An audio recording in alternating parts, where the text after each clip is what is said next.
सरकार र राहत शिक्षकबीच सहमति, आन्दोलन फिर्ता। चिकित्सकमाथि हातपात गर्नेलाई कारबाही गर्न संसदीय समितिको निर्देशन। आन्दोलन फिर्ता लिन तयार हुनुस्, 1 घण्टामा प्रहरी फोर्स पठाउँछौं भन्दै स्वास्थ्य मन्त्रीको भनाई। नयाँ बानेश्वर माइतीघर सडकमा डाक्टरहरूको प्रदर्शन।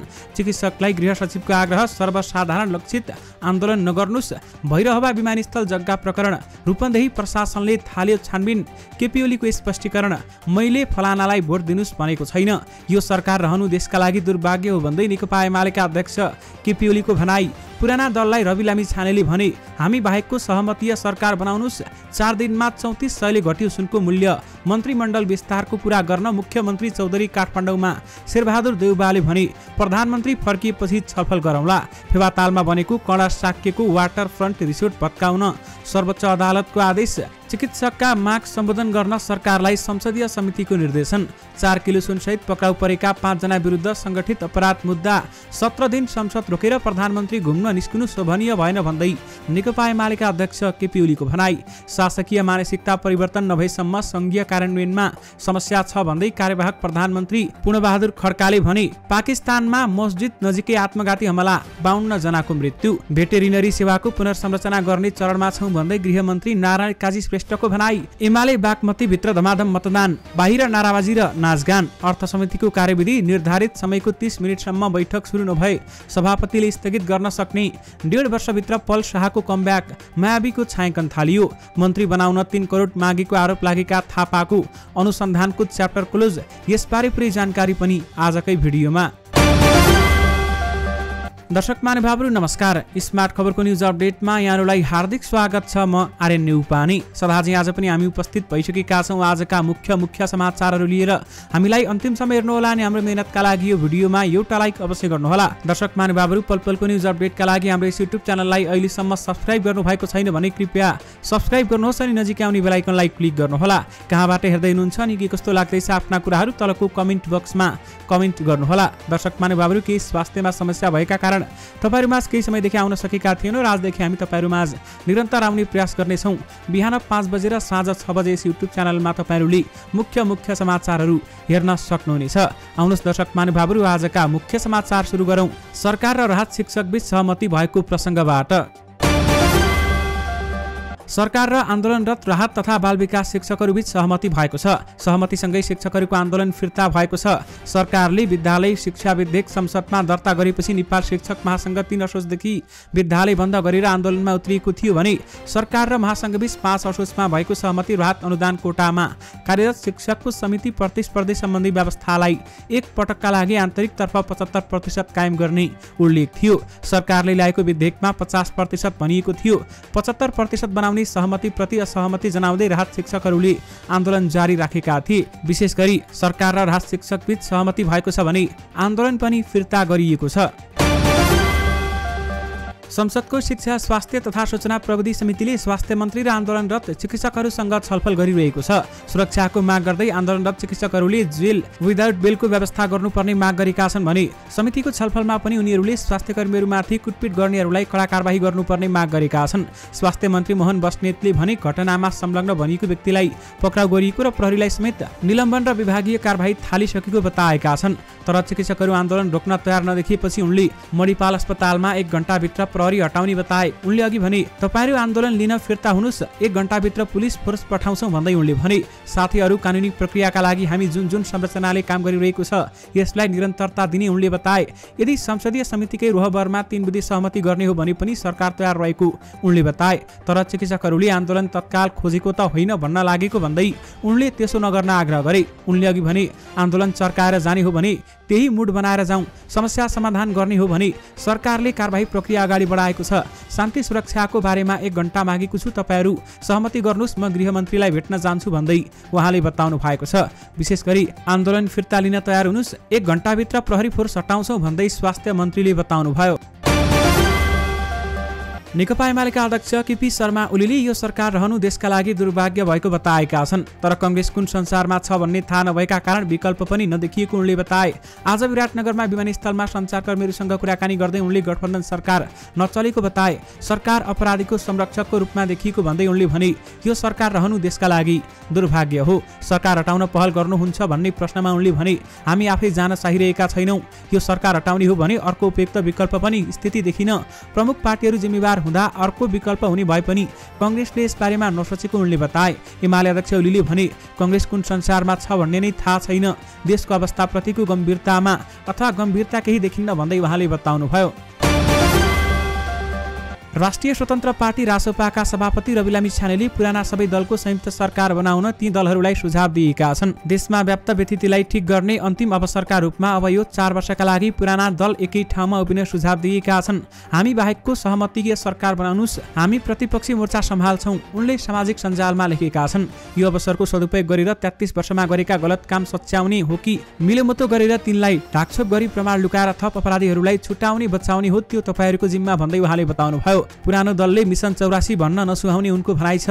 पुराना दलका लागि हालदेखि 2083 सालसम्ममा रहेकाले मिसन 2084 भन्न नमिल्ने रासोपा सभापति रविको तर्क छ। तपाईको लागि त मिसन 2080 नै त छ। मिसन 2047 सालदेखि निरन्तर मिसन नै मिसन थियो त, केही नभए पनि मिसन 63 देखि त अवसर नै थियो होला। रवि भन्छन् अब मिसन 80, मिसन 81, मिसन 82, मिसन 83 छँदैछ त। यो 4 वर्ष सबै मिलेर यसरी काम गर्नुस्। यो विचारको अवधिमा काम गरेर नयाँ लोक रिझ्याइवाला सिद्धान्त नभएका आफ्नै शहीद नभएका दललाई पुरै असान्दर्भिक बनाउन उनले चेतावनी दिएका छन्। 4 वर्ष बाँकी छ, गर्नुस् काम र देखाइदिनुस् आफ्नो अपार क्षमता। जनताले तपाईहरूलाई यसरी भोट दिउन् कि हाम्रो जमानत जफत होस्, रविले लेखेका छन्। 4वटा सही निर्णयले मात्रै पनि मुलुकमा धेरै सुधार हुन सक्छ। तपाईहरूसँग 4 वर्ष छ, निर्णय गर्नुस् र देखाइदिनुस् हामी सबैलाई भन्दै उनले बताएका छन्। 2 शक्ति मध्ये एउटा शक्ति सकिनुपर्ने रविको जिकिर समेत रहेको छ। दर्शक महानुभावहरू हुन पनि हो, किनभने अहिले 4 वर्ष काम गर्न सरकारलाई समय छ। सरकार भने अब 2084 को मिसन पछि लागिरहेको छ, यानि कि 2084 पछि जुन चुनाव हुन्छ त्यो चुनावको तयारीमा लागेको छ। 4 वर्ष अगाडि राम्रो काम गर्यो भने चुनावको पछाडि लाग्नै पर्दैन। अहिलेको सरकारले राम्रो काम गर्यो भने आम जनताले आफै भोट दिनेछन्। यद्यपि अहिलेको सरकार भने 2084 को पछि लागेको छ। माओवादी कांग्रेससँगै सरकारमा रहेका अन्य दलहरू 2084 को मिसनमा लागेका छन्। 4 वर्ष चाहिँ कसले काम गर्ने त्यो भने अहिलेसम्म दलहरूले बताउन सकेका छैनन्। नेकपा एमाले बागमती प्रदेश कमिटीको नयाँ नेतृत्व चयनका लागि मतदान सुरु भइसकेको छ। झण्डै हप्ता दिनसम्मको उल्झनपछि शुक्रबार दिउँसो 1:15 बजेदेखि विद्युतीय मेसिनमा मतदान भएको हो भने सबैभन्दा पहिले अध्यक्षका प्रत्याशी कृष्ण प्रसाद दाहाल र कैलाश ढुङ्गेलले मतदान गरे। एमाले मतदानका लागि टोकन प्रणाली लागू गरेको छ भने पहिले टोकन लिने 100 जनालाई पठाएपछि अरूलाई पठाउने गरिएको छ। एमालेले एक पटकमा 50 जनालाई मतदान गर्न पठाइरहेको छ। भित्र मतदान जारी रहँदा च्यासल स्थित मतदान केन्द्र बाहिर कार्यकर्ताहरू नाचगान गरिरहेका छन्। थोरै कार्यकर्ताले मात्रै आफ्नो पक्षका उम्मेदवारको नाममा नाराबाजी गरेका छन्। तपाईहरूले त्यहाँका केही तस्बिरहरू स्क्रिनमा देखिरहनु भएको छ। दर्शक महानुभावहरू, अर्थ समितिले समितिको कार्यविधि 2080 स्वीकृत भएको छ। शुक्रबार बसेको प्रतिनिधि सभा अन्तर्गतको अर्थ समितिले समितिको कार्यविधि मस्यौदामाथि दफावार छलफलपछि कार्यविधि स्वीकृत गरेको हो। बैठकमा समिति सभापति सन्तोष चालिसेले अर्थ समिति सञ्चालन कार्यविधि 2080 सर्वसहमतले पारित भएको बताए। उनले कार्यविधि अनुसार निर्धारित समयको 30 मिनेट बितिसक्दासम्ममा बैठक सुरु हुन नसकेमा सभापतिले स्थगित गर्न सक्ने व्यवस्था राखिएको बताए। उनले बैठकहरूको कार्यसूची 48 घण्टा अगावै समितिका सदस्यहरूलाई जानकारी गराइसक्नुपर्ने व्यवस्था रहेको पनि बताए। उनले बैठकको कार्यसूचीमा परेका विषयको गाम्भीर्य, प्रकृति र महत्त्व हेरी बैठक सञ्चालन गर्ने र समयावधि तोक्ने जिम्मेवारी सभापतिलाई तोकिएको चालिसेले बताए। समितिका 5 भन्दा बढी बैठकमा नपाउने सदस्यहरूलाई स्पष्टीकरण सोधिने पनि उनले बताए। सांसदहरूले दिएका रायलाई समेत समेटेर कार्यविधि बनाउन सचिवालयलाई निर्देशन दिएका छन्। विशेष गरी अर्थ समितिको नयाँ कार्यविधिमा निर्धारित समयको 30 मिनेटसम्म बैठक सुरु नभए सभापतिले स्थगित गर्न सक्ने बताइएको छ। दर्शक महानुभावहरू, आर्थिक लेनदेनको विवादमा तानिएका राष्ट्रिय स्वतन्त्र पार्टी रासोपाका केन्द्रीय सदस्य मनोज जंग थापामाथिको छानबिन र अनुसन्धान कार्य तत्कालका लागि च्याप्टर क्लोज भएको छ। निष्कासित सांसद डाक्टर ढाकाकुमार श्रेष्ठले आफूलाई मन्त्री बनाउन थापाले 3 करोड मागेको विषय भदौ 26 गते मिडिया मार्फत सार्वजनिक गरेपछि उनी विवादमा तानिएका थिए। रासोपाको भोलिपल्ट बसेको केन्द्रीय अनुशासन आयोग समितिको केन्द्रीय कार्य सम्पादन समितिको बैठकले आरोपित थापामाथि छानबिन र अनुसन्धान प्रक्रिया अगाडि बढाउने निर्णय गरेको थियो। केन्द्रीय अनुशासन आयोग मार्फत छानबिन प्रक्रिया अगाडि बढेको जानकारी दिएको थियो, तर अनुशासन आयोगका प्रमुख डाक्टर भरतमणि देवकोटाले थापामाथि लागेको आरोप पुष्टि हुने खालका कुनै पनि प्रमाण नभेटिएकाले तत्कालका लागि फाइल क्लोज भएको बताए। पछि आरोप पुष्टि हुने खालको तथ्य र प्रमाण फेला परेमा कारबाही हुने गरी पार्टीको नियमित काम गर्ने गरी फाइल मुलतवीमा राखिएको उनको भनाइ छ भने आरोपको सम्बन्धमा उहाँसँग स्पष्टीकरण लियौं। आर्थिक लेनदेनको विषयमा आफ्नो कुनै पनि संलग्नता नभएको स्पष्टीकरण दिनुभयो। आरोप पुष्टि हुने खालको तथ्य र प्रमाण फेला परेन, त्यसैले उहाँलाई नियमित पार्टीको काम गर्न सक्ने गरी तत्कालका लागि फाइल क्लोज गर्यौं भन्दै उनले भने। साथै यदि कसैले आरोप पुष्टि हुने खालको तथ्य र प्रमाण पेश गरेमा उनीमाथि कारबाही हुने देवकोटालको भनाइ छ भने यद्यपि जनमानसमा आरोपबारेमा भ्रम सृजना भएकाले आफ्नो छवि सुधार गरी अगाडि बढ्न सचेत गराएको समेत उनले जानकारी दिएका छन्। उता रासपाका सहमहामन्त्री कविन्द्र बुर्लाकोटीले थापामाथि लागेको आरोप सम्बन्धमा अनुसन्धान प्रक्रिया जारी रहेको जिकिर समेत गरेका छन्। दर्शक महानुभावहरू, यसबारेमा तपाईहरूको धारणा के छ? हामीलाई यो भिडियोको कमेन्ट बक्स मार्फत बताउन भनी नबिर्सनुहोला। शिक्षा, स्वास्थ्य तथा सूचना प्रविधि समितिले चिकित्सकमाथि कुटपिट गर्नेलाई कारबाही गर्न सरकारलाई निर्देशन दिएको छ। समितिमा चिकित्सकीय सङ्घ संस्थामा आबद्ध प्रतिनिधि र सरकार निकायसँग छलफल गरेपछि दोषीलाई कारबाही गर्न निर्देशन दिएको हो। चिकित्सकमाथि दुर्व्यवहार गर्नेलाई कारबाही गर्न र हिंसारहित भयरहित वातावरण तयार पार्न स्वास्थ्य मन्त्रालयलाई निर्देशन दिने गृह मन्त्रालयले आग्रह गर्ने समिति सभापति भानुभक्त जोशीले बताए। वार्ताबाट सहमति खोज्न पनि आन्दोलित चिकित्सक र सरकारलाई समितिले आग्रह गरेको छ। विशेष गरी चिकित्सकमाथि हातपात गर्नेलाई कारबाही गर्न संसदीय समितिले निर्देशन दिएको छ। भैरहवा स्थित गौतम बुद्ध अन्तर्राष्ट्रिय विमानस्थलको धावन मार्ग समेत रहेको जग्गा व्यक्तिका नाममा सारिएको विषयमा रूपन्देही प्रशासनले छानबिन गरेको छ। भूमाफिया र मालपोतका कर्मचारीको मिलोमतमा विमानस्थलको 4 बिघा 17 कट्ठा जग्गा व्यक्तिका नाममा दर्ता गरिएको भन्दै उजुरी आएपछि प्रशासनले छानबिन गरेको हो। रूपन्देहीका प्रमुख जिल्लाधिकारी गणेश अर्यालले प्रशासन कार्यालयले आन्तरिक रूपमा छानबिन र अनुसन्धान गरिरहेको र आइतबार सम्बन्धित पक्षलाई छलफलका लागि बोलाएको समेत बताइएको छ। मालपोत र विमानस्थल आयोजनालाई जग्गाको आधिकारिकता उपलब्ध गराउन निर्देशन दिएका छौं। रूपन्देहीका प्रमुख जिल्लाधिकारी गणेश अर्यालले भने जग्गा सम्बन्धी सबै कागजात र प्रमाण सहित आइतबार सम्बन्धित पक्षलाई छलफलमा बोलाएका छौं। 58 वर्ष अघि हदबन्दीमा परेपछि मन्दिरलाई दिएको जग्गा विमानस्थल बनेर सञ्चालन समेत भएपछि गत वैशाखमा व्यक्तिका नाममा दर्ता भएको पाइएको छ। स्थानीय सुर्जा मिसबाइनको हक भोगमा 30 बिघा 14 कट्ठा 14 धुर जमिन रहेकोमा हदबन्दीका कारण 2022 पुस 20 मा उनले हदबन्दी भन्दा धेरै जमिन स्थानीय काली मन्दिरका नाममा दिएकी थिइन्। निसन्तान रहेकी मिसबाइनको 2025 माघ 18 मा मृत्यु भएपछि नजिकको हकदार बारेमा विवाद सुरु भएको थियो। विभिन्न व्यक्तिबीच विवाद भए पनि 2036 जेठ 18 मा सर्वोच्च अदालतको फैसलाले रकमान्त मिश्र हकदार साबित भएका थिए। विशेष गरी भैरहवा विमानस्थल जग्गा प्रकरणमा रूपन्देही प्रशासनले छानबिन थालेको छ। नेकपा एमालेका अध्यक्ष केपी शर्मा ओलीले प्रदेश अधिवेशनका क्रममा आफूले कसैलाई पनि भोट दिन नभनेको दावी गरेका छन्। कुशी प्रदेश अधिवेशन उद्घाटन गर्न शुक्रबार विराटनगर पुगेका केपी ओलीले भनेको कार्यकर्ताले मानिनन् भन्ने सन्देश दिन खोजिएको भन्दै असन्तुष्टि जनाए। केही सञ्चार माध्यम र विरोधीहरूले कार्यकर्ताको नाममा आफ्नै इच्छा थोपार्न खोजेको भन्दै उनले भने, न मैले फलानालाई भोट दिनु न मैले फलानालाई नदिनु भनेको छु, न त कार्यकर्ताले नमानेको स्थिति छ। आफूले सके सर्वसम्मति गर्नुस्, नसके स्वस्थ प्रतिस्पर्धा गर्नुस् मात्र भनेको ओलीले बताएका छन्। आज सुनको मूल्य घटेको छ भने चाँदीको मूल्य बढेको छ। नेपाल सुन चाँदी व्यवसायी महासंघका अनुसार सुनको मूल्य तोलामा 800 रुपियाँले घटेको छ भने चाँदीको मूल्य तोलामा 25 रुपियाँले बढेको छ। आइतबार र सोमबार छापावाला सुनको मूल्य प्रति तोला 1,12,200 रुपियाँ थियो। मंगलबारदेखि घट्न लागेको सुनको भाव त्यसैता निरन्तर ओह्रालो लागेको हो। मंगलबार 400, बुधबार 800, बिहीबार 1400 र आज 800 ले सुनको भाव घटेको छ। 4 दिनमा सुनको भाव तोलामा 3,400 रुपियाँले घटेको हो। आज छापावाला सुनको मूल्य प्रति तोला 1,08,800, तेजाबी सुनको मूल्य 1,08,300 र चाँदीको मूल्य 1,395 रुपियाँ तोकिएको छ। विशेष गरी 4 दिनमा 3400 ले सुनको मूल्य घटेको छ।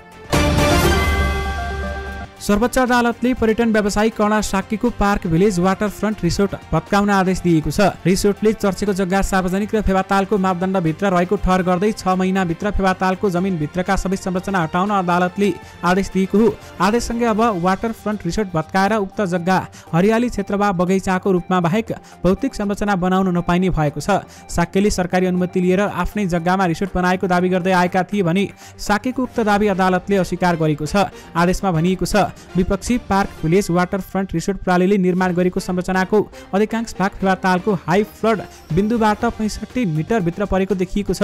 होटल तथा भवन निर्माण गर्दा कानुन बमोजिम स्वीकृत प्राप्त भएको नदेखिएको र सार्वजनिक प्रति जग्गा समेत रिसोर्टको संरचनामा खडा भएको देखिँदा फेवा तालको दीर्घकालीन स्वच्छता सुन्दरता र संरक्षणका लागि युक्त अनधिकृत रूपमा खडा भएको सम्पूर्ण संरचना समेत हटाउनु भन्दै अदालतले आदेश दिएको छ। दर्शक महानुभावहरू, उक्त रिसोर्टको तस्बिर तपाईहरूले स्क्रिनमा देखिरहनु भएको छ। यो ठूलो रिसोर्ट भत्किने भएको छ।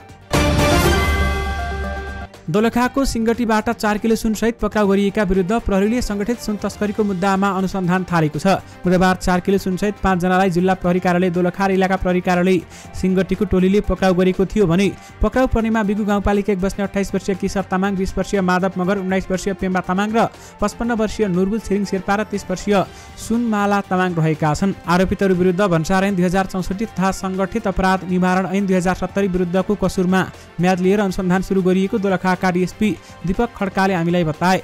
बिगु गाउँपालिका 3 जामुनीमा डेरा बस्ने केशर तामाङले समेत अवैध रूपमा तरकारी गरेर ल्याएको सुन लुकाएर राखेको सुराग पाएपछि प्रहरीले केशव बहादुर तामाङको कोठा सर्च गर्दा सुन भेटिएको थियो। विशेष गरी 4 किलो सुनसहित पक्राउ परेका 5 जना विरुद्ध संगठित अपराधको मुद्दा चलाइएको छ।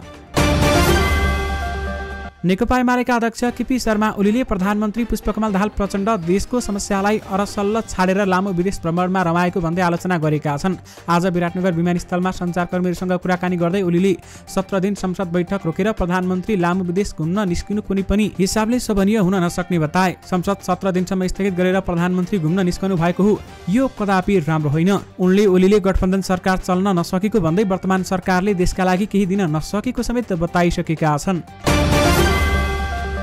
कार्यवाहक प्रधानमन्त्री पूर्णबहादुर खड्काले शासकीय मानसिकता परिवर्तन नभएसम्म संघीयताको सफल कार्यान्वयनमा समस्या हुने बताएका छन्। आज काठमाडौँमा आयोजित एक कार्यक्रमलाई सम्बोधन गर्दै उनले यस्तो बताएका हुन्। उनले संघीयताको सफल कार्यान्वयनका लागि तीनवटै तहका सरकार र कर्मचारी संयन्त्रमा शासकीय मानसिकतामा परिवर्तन अपरिहार्य भएको बताए। कार्यवाहक प्रधानमन्त्री खड्काले संघीयता कार्यान्वयन नभइकन जस्तो सुकै ऐन र नियम भए तापनि धेरै परिणाम नदेखिने उल्लेख गरेका छन् र उनले संघीय शासन प्रणाली अनुसारको अधिकार कार्यान्वयनको स्रोतको व्यवस्थापन जिम्मेवारी लगायतमा ध्यान दिन जरुरी रहेको बताए। कार्यवाहक प्रधानमन्त्री खड्काले सरकारले संघीय कानुन निर्माणलाई उच्च प्राथमिकतामा राखेको समेत बताएका छन्। पाकिस्तानमा भएको एक भीषण विस्फोटमा 52 जना मारिएको खबर आएको छ। यो विस्फोट शुक्रबार बलोचिस्तान प्रान्तमा एक मस्जिद नजिकै भएको हो, जहाँ मानिसहरू पैगम्बर मुहम्मदको जयन्ती मनाउन जम्मा भएका थिए। प्रहरीले मुस्तङ शहरमा धार्मिक भिडलाई निशाना बनाउनका लागि यो आत्मघाती हमला गरेको हुन सक्ने आशंका गरिएको छ भने जिल्ला स्वास्थ्य अधिकारी मुस्तङ रसिद मुहम्मद सैदले मुस्तङ जिल्लामा अल फलाह रोड स्थित मदिना मस्जिद नजिकै भएको विस्फोटमा कम्तीमा 52 जना मारिएका छन् र दर्जनौं घाइते भएका छन्। मृत्यु हुनेमा डीएसपी नवाज गसगुरी पनि रहेका छन्। उपप्रधानमन्त्री एवं गृहमन्त्री नारायण काजी श्रेष्ठले सार्वजनिक स्वास्थ्य पशु चिकित्सकको ज्ञान र सिपलाई सार्वजनिक स्वास्थ्य तथा खाद्य सुरक्षा क्षेत्रहरूमा एकीकृत गर्न जरुरी रहेको बताएका छन्। आज काठमाडौँमा आयोजित प्रथम नेपाल भारत अन्तर्राष्ट्रिय स्तरीय जनस्वास्थ्य सम्मेलनको उद्घाटन समारोहलाई सम्बोधन गर्दै उनले पशु चिकित्सकहरूको ज्ञान र सिपलाई मुख्य प्रवाहमा ल्याएर ती क्षेत्रहरूलाई अझ बलियो बनाउनु पर्ने आवश्यकता रहेको बताए। उनले जनस्वास्थ्य पशु चिकित्सकहरूको भूमिका जनतालाई सुरक्षित पशु स्रोत खाद्यान्न आपूर्ति गर्न निर्णायक हुने पनि बताएका छन् भने उनले नेपालमा भेटेरिनरी सेवाहरूको पुनर्संरचना गर्ने चरणमा रहेको पनि बताए। उनले नयाँ संरचना अन्तर्गत जनस्वास्थ्यलाई संस्थालाई बलियो बनाउन प्रतिबद्ध रहेको समेत उल्लेख गरेका छन्। निर्देशक दिवाकर भट्टराईले निर्देशन गर्न लागेको नयाँ नेपाली फिल्म मायावीको छायाङ्कन सुरु गरिएको छ। केही दिनअघि मुस्ताङमा पुगेको निर्माण टिमले सम्पूर्ण कलाकारहरूको उपस्थिति भएसँगै छायाङ्कन सुरु गरेको हो। निर्माण टिमले फिल्मको छायाङ्कन गर्ने तयारी गर्दै एक हप्ता अघि सम्म फिल्मका मुख्य कलाकारहरू र निर्माण टिमको लाइनअप सार्वजनिक गरिरहेको थियो। फिल्म मुस्ताङको नीलगिरी हिमाल क्षेत्र र पोखराको रमणीय स्थलबाट छायाङ्कन सुरु भएको र फिल्मको छायाङ्कन अवधि 35 दिनसम्म चल्ने निर्देशक भट्टराईले जानकारी दिनुभयो। पोखराकै परिवेशमा रहेर कथा बुनिएको यस फिल्ममा मुख्य नायिकामा दीपिका प्रसाई र मुख्य नायकहरूका रूपमा पल शाह, सुशील सिटौला, मोडल समिन खान र अर्की मुख्य अभिनेत्रीमा करिश्मा श्रेष्ठको मुख्य अथवा प्रमुख भूमिका रहेको छ। यस्तै फिल्ममा प्रशान्त ताम्राकार र राजाराम पौडेल लगायत अन्य कलाकारहरूको पनि अभिनय रहनेछ। अभिनेता पल शाहले 1.5 वर्षपछि यो फिल्म मार्फत कमब्याक गर्दैछन्। काठमाडौँमा आज पनि डाक्टरहरूले प्रदर्शन गरेका छन्। कार्यस्थलको सुरक्षामा माग गर्दै उनीहरूले नयाँ बानेश्वर माइतीघर मण्डलामा बसेरै प्रदर्शन गरेका हुन्। डाक्टरहरू माइती घरबाट नयाँ बानेश्वर चोकसम्म आएर सडकमै बसेर प्रदर्शन जारी राखेका छन् भने उनीहरूले डाक्टरहरूमाथिको कुटपिट बन्द गर, प्रजनन सम्बन्धी डाक्टरको जीवन रक्षा गर्नका नारा उनीहरूले सडकमै लगाएका थिए। अस्पतालहरूमा चिकित्सकहरूमाथि हातपात हुन थालेपछि आवासीय चिकित्सकहरूले केही दिनता काठमाडौँमा विरोध प्रदर्शन गर्दै आएका छन् भने बीच सडकमै विरोध प्रदर्शन गर्दा यातायात आवागमन प्रभावित हुने गरेको छ। दर्शक महानुभावहरू, तपाईहरूले त्यहाँका केही तस्बिरहरू स्क्रिनमा देखिरहनु भएको छ। प्रधानमन्त्री पुष्पकमल दाहाल प्रचण्ड विदेशबाट फर्किएपछि मात्रै लुम्बिनीमा सरकारले पूर्णता पाउने भएको छ। चीन भ्रमणमा रहेका प्रधानमन्त्री प्रचण्ड शनिबार स्वदेश फर्किने कार्यक्रम छ। नेपाली कांग्रेसका सभापति तथा पूर्व प्रधानमन्त्री शेरबहादुर देउवासँग सरकारलाई पूर्णता दिने गरी छलफल गर्न काठमाडौँ पुगेका लुम्बिनी प्रदेशका मुख्यमन्त्री डिल्ली बहादुर चौधरीले प्रधानमन्त्री फर्किएपछि मात्र सरकारले पूर्णता पाउने बताएका हुन्। शेरबहादुर दाइले प्रधानमन्त्री फर्केपछि मात्रै लुम्बिनी सरकारलाई पूर्णता दिने बारेमा छलफल गरौँला भन्नुभएको छ। मुख्यमन्त्री चौधरीले भने अब जे हुन्छ माथिबाटै हुन्छ। कांग्रेसबाट कसलाई सरकारमा पठाउने भन्ने बारेमा आन्तरिक परामर्श जारी रहेको पनि मुख्यमन्त्री चौधरीले बताउनुभयो। दर्शक महानुभावहरू, यससँगै तपाईँहरूमाझ आजका दिनभरका मुख्य खबरहरू राखिसकेका छौँ। फेरि पनि तपाईँहरूमाझ नयाँ मुख्य समाचारहरूको साथमा उपस्थित हुने नै छौँ। अहिलेलाई भने मलाई बिदा दिनुहोस्। नमस्कार।